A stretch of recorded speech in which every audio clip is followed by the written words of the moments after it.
Comment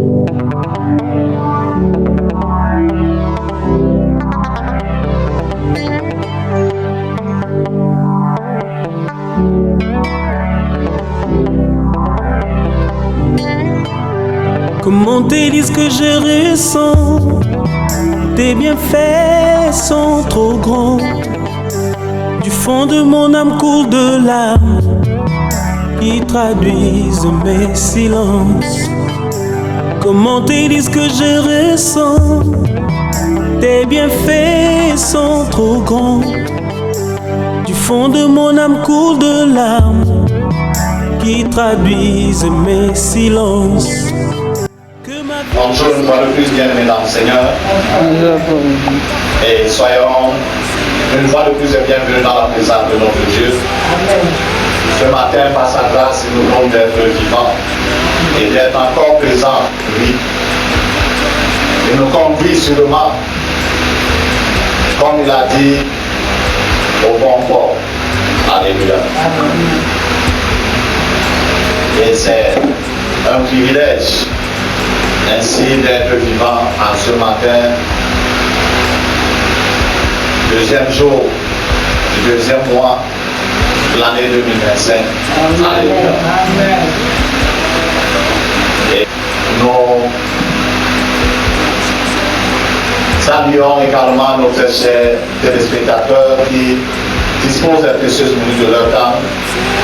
Bien-aimés, nous vous l'avons dit et nous nous répétons, à vous encourager davantage dans cette disposition du temps. Parce que le temps que vous disposez n'est pas une perte. Alléluia. Un gain de temps et Dieu va s'en servir pleinement dans l'exécution de ses plans et de ses desseins dans nos vies. Nous voulons nous remettre en terre, Seigneur, afin que par sa grâce, par l'Esprit ce matin, il nous donne de saisir une fois de plus sa pensée, ce qu'il a mis en réserve pour nous, au travers du partage de sa parole ce matin. Alléluia. Seigneur des Seigneurs éternels, Dieu tout-puissant, au nom de Jésus de Nazareth, nous te bénissons, nous t'élevons et te glorifions, ô Dieu. Reconnaissons d'accomplir ta grâce, Seigneur. Merci de nous conduire à cet instant. Le partage de ta parole, notre roi et notre Dieu. Nous voulons te supplier, Seigneur, de nous donner encore un cœur des oreilles visibles selon ta grande bonté. Permets-nous, Seigneur, de saisir ce que tu as mis en réserve pour nous ce matin au travers de ta parole. Que nous puissions y tirer instruction, nous puissions y tirer édification, nous puissions y tirer, Père éternel, notre roi, fortification, à la gloire de ton Saint-Nom, au nom de Jésus-Christ de Nazareth. Amen. Amen. Nous vous assoyons.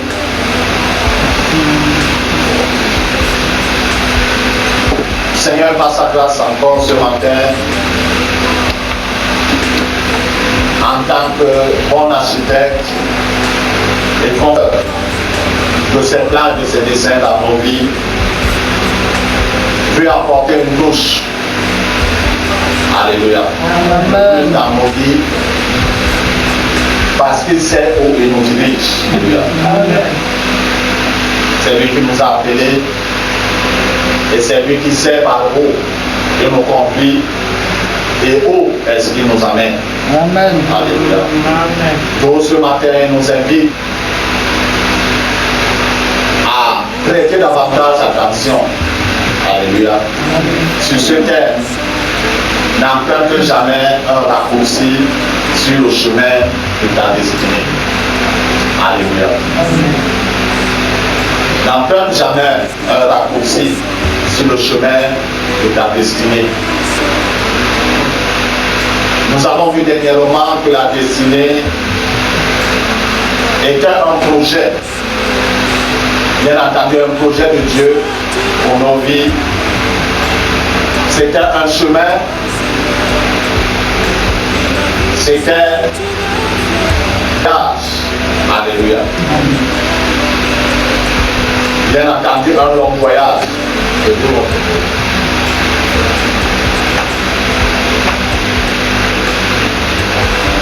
Et ce long voyage a des étapes. Et Dieu ne nous avertit pas sur les étapes. Alléluia. Il nous dit non plus combien d'étapes notre voyage constitue. Mais il nous dit tout simplement, suis-moi. Amen. Alléluia. Il est question d'une confiance absolue en Dieu. D'une confiance, si je peux dire, aveugle en Dieu. Parce que le chemin auquel il nous fait passer, il n'apprend pas à passer par ce chemin. Alléluia. Pour dire que non, lorsqu'il va au l'obstacle, c'est à ce moment qu'il commence à réfléchir, on comprend l'obstacle, c'est par comment. Ou on gravit l'obstacle, c'est par où. Alléluia. Le chemin, il a déjà fait. Et il peut nous tenir par la main pour avancer dans ce chemin. Nous voulons nous mirer sur l'itinéraire de Joseph dans la Bible tout en prenant des exemples concrets de ce qui s'est passé dans le Nouveau Testament. Prenez le temps de lire l'histoire de Joseph dans la Genèse. À partir du verset 37, du chapitre 37, pardon,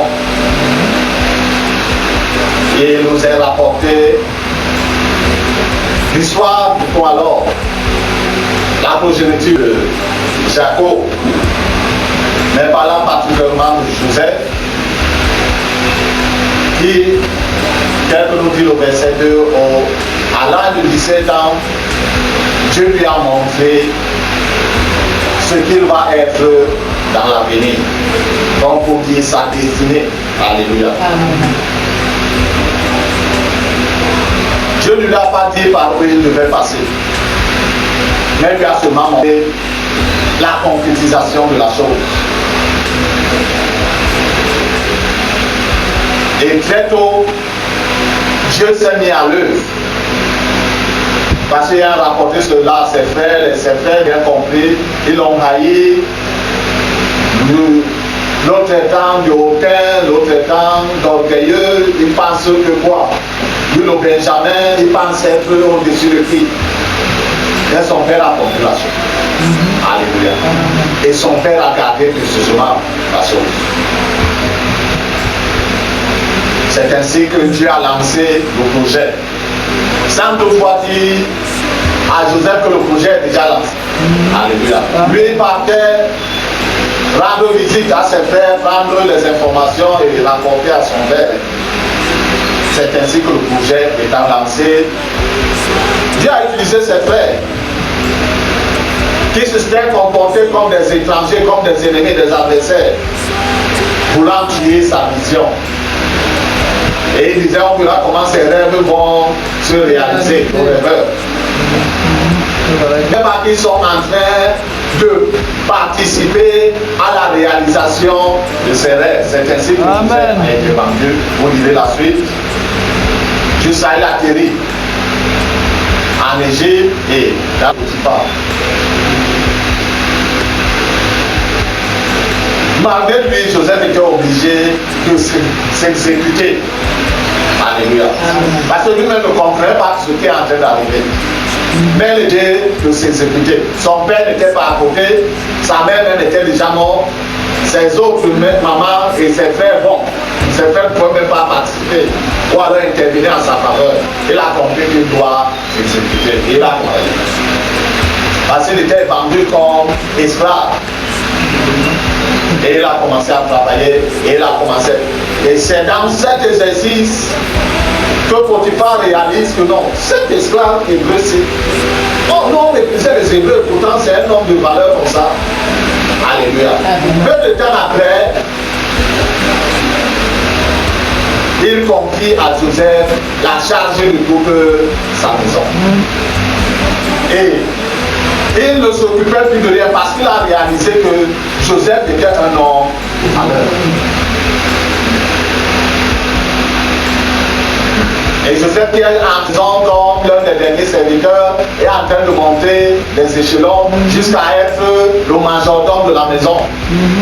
C'est-à-dire, Potiphar appelait Joseph, lui donnait les ordres, et Joseph, malgré son jeune âge, commençait à restreindre les ordres aux autres serviteurs. Et le raccourci lui est présenté. La femme de la maison lui dit: couche avec moi et tu auras de plus grands privilèges que ce que tu as là maintenant. Joseph n'a pas réfléchi deux fois. Alléluia. Pour dire que non, attends d'abord, je vais te donner la réponse d'ici une semaine. Joseph lui a dit cache que mon maître m'a donné la surveillance de tout ce qui se passe dans sa maison et de tout le personnel, sauf toi. Donc ma surveillance, mon degré de surveillance là, se limite à toi. Je ne peux pas le faire. Et nous savons ce qui est arrivé. La femme étant déçue, accuse l'homme à tort, et son mari, ne voulant pas frustrer sa femme, de peur qu'on lui dise qu'il n'a pas confiance en sa femme, et il savait que dans ce que la femme s'y dit n'est pas vrai. Mais ne pouvait pas donc faire voir à tout le monde. Et jette Joseph en prison. Alléluia. Amen. Joseph tue la prison. Une autre opportunité de raccourcir arrive. Deux serviteurs directs de Pharaon sont dans la prison. Pendant que Joseph est toujours, comment dire, l'intendant, en dehors du chef de la prison. Je veux bien que le prisonnier était intendant. C'est-à-dire on lui confiait toute la charge de tous les autres prisonniers. Bien qu'étant en prison, bien qu'étant prisonnier. Ces deux serviteurs viennent et un beau matin, ils se lèvent, Charles est attaché. Je laisse bien vers eux, ils me demandent qu'est-ce qui s'est passé. Ils disent qu'ils ont eu un rêve et ils ne comprennent pas le rêve, il n'y a personne pour expliquer. Et Joseph se met, par la grâce de Dieu qui est le procès, à expliquer le rêve de l'un comme de l'autre. Et le rêve de chacun s'est réalisé comme Joseph avait dit. L'un a été exécuté et l'autre remis dans ses fonctions. Alléluia. Amen. Et celui qui était remis dans ses fonctions, Joseph lui disait: quand tu arrives là-bas, pardon, frère, cherche-moi une voie par laquelle je dois sortir ici. Après, je suis venu ici, comme ceci et comme ça, je suis même en prison à tort. Alléluia. Amen. Et la Bible dit que l'homme étant retardé dans ses fonctions a oublié Joseph. Le premier raccourci lui est dit. Maintenant, le deuxième raccourci, c'est lui qui commence à chercher le raccourci pour sortir de prison. Est-ce que Dieu lui avait dit que son temps dans la prison était fini? Non. Alléluia. Jusqu'à ce que le temps arrive. 13 ans après. Après que Dieu lui ait dit, tu seras élevé comme Dieu. Dieu ne lui a pas montré, Dieu lui a seulement montré sa position élevée, élevée. Il ne lui a pas montré où est-ce que ça se passera. Lui, il aurait pensé que ça devait être à Canaan, au milieu de ses frères et de tout. Alléluia. N'enferme jamais un raccourci sur le chemin de ta destinée. Amen. C'est 13 ans après que Joseph arrive dans cette position. Ça veut dire qu'il y a eu un parcours. Alléluia. Nous voulons lire ce matin le livre des Actes des Apôtres.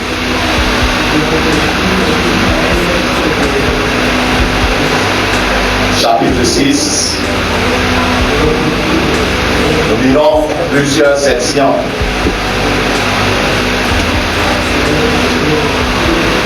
Pour mieux comprendre.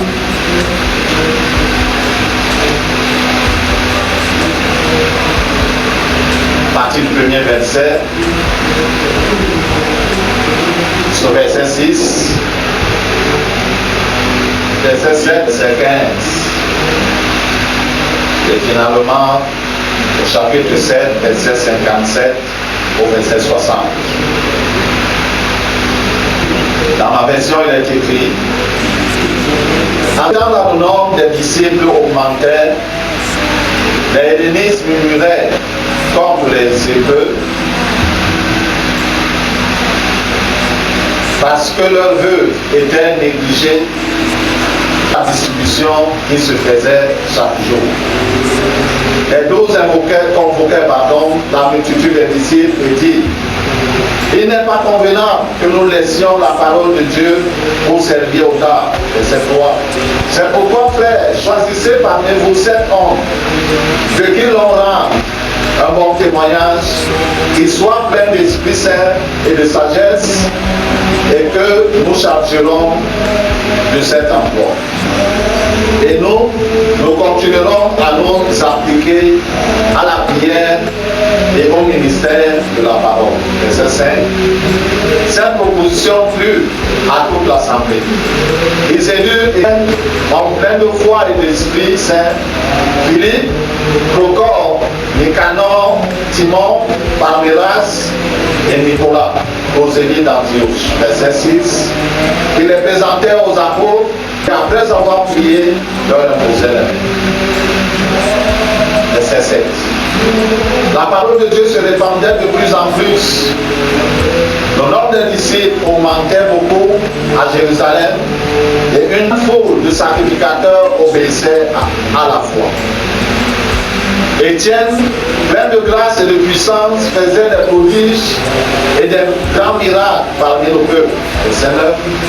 Quelques membres de la synagogue des affranchis, de celle des Cyréniens et de celle des Alexandrins, avec des Juifs de Cilicie, et d'Asie, se mirent à discuter avec lui. Verset 10. Mais ils ne pouvaient résister à la sagesse et à l'esprit par lequel il parlait. Alors ils subordonnèrent quelques hommes et qui dit: nous l'avons entendu proférer des paroles blasphématoires contre Moïse et contre Dieu. Ils émurent le peuple, les anciens et les scribes. Étant sur lui, ils le traînèrent et l'amenèrent au Sanhédrin. Verset 13. Il produisit de faux témoins. Il dit: cet homme ne cesse de proférer des paroles contre lui et contre la loi, car nous l'avons entendu dire que Jésus, ce Nazaréen, détruira ce lieu et changera les coutumes que Moïse nous a données. Verset 15. Tous ceux qui siégeaient au Sanhédrin, ayant fixé les regards sur Étienne, son visage leur parut comme celui d'un ange. Chapitre 7, verset 57 à 60. Ils poussèrent alors de grands cris en se bouchant les oreilles et se précipitaient tous ensemble sur lui. Le traînèrent hors de la ville et le lapidèrent. Les témoins déposèrent leurs vêtements aux pieds d'un jeune homme nommé Saul. Verset 59. Et ils lapidaient Étienne, qui priait: Seigneur Jésus, reçois mon esprit. Puis, s'étant mis à genoux, s'écria d'une voix forte: Seigneur, ne leur impute pas ce péché. Et après ces paroles, il s'endort. N'emprunte pas un raccourci sur le chemin de ta destinée. Étienne était choisi parmi les saints.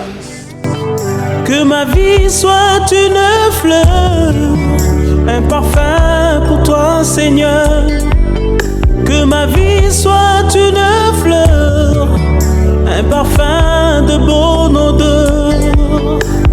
Devant toi je me repens, fais de moi ce que tu voudras. Devant toi je me repens, fais de moi ce que tu voudras.